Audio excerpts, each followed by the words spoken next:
I'm Amy from Doodle Dog Designs. Today I'm going to show you 4 different ways to get crisp details in your punch needle projects. Let's get started.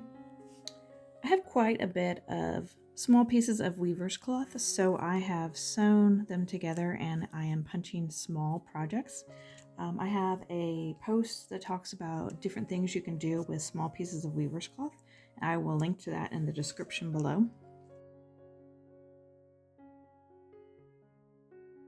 Here on this sheep, I have punched little swirls, and I punch with 3 strands of floss most of the time, and as you can see, these swirls aren't very distinct. Some of the cream loops are intertwined with the brown loops, and this can happen when you punch too close together, when the loops overlap each other and they end up getting intertwined. So what you can do is take some pins and just separate out the different colors. Sometimes you have to bring a loop up over another loop to get them separated back where you want them to be.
Another method to make the lines more crisp looking is to simply punch with 6 strands of floss. I like to punch with 3 strands of floss because I think it gives it a fluffier look. If you want to see a video where I punched the same pattern using 3 strands and 6 strands of floss, I'll put the link in the description below and you can see the differences between the 2 punching. But here in this one, I went ahead and punched the sheep with 3 strands, and then I punched the swirls with 6 strands, and you can see that the 6 strands, because they're twisted together, they don't fluff out, so they stay together in their loops much better, and there's a lot less rearranging of loops necessary to get a nice crisp line on if you punch with 6 strands.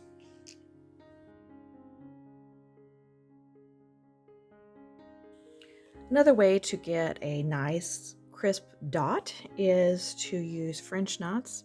I've used French knots in this pumpkin and crow pattern here, and some French knots for these berries. And then I've used French knots for the berries on the bittersweet here on this turkey pattern.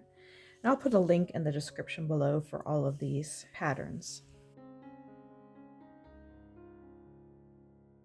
And then a 4th and final way you can make details crisp is by using beads instead of floss. I've used beads for this eyes on the swan here. And on this, I use beads for the polka dots on the egg and the bunny's nose and eye. And here on this crow's eye is a bead. And I used on this bluebird's eye. Thanks for watching. Be sure to click the like button and subscribe below. I'll see you next time. Bye.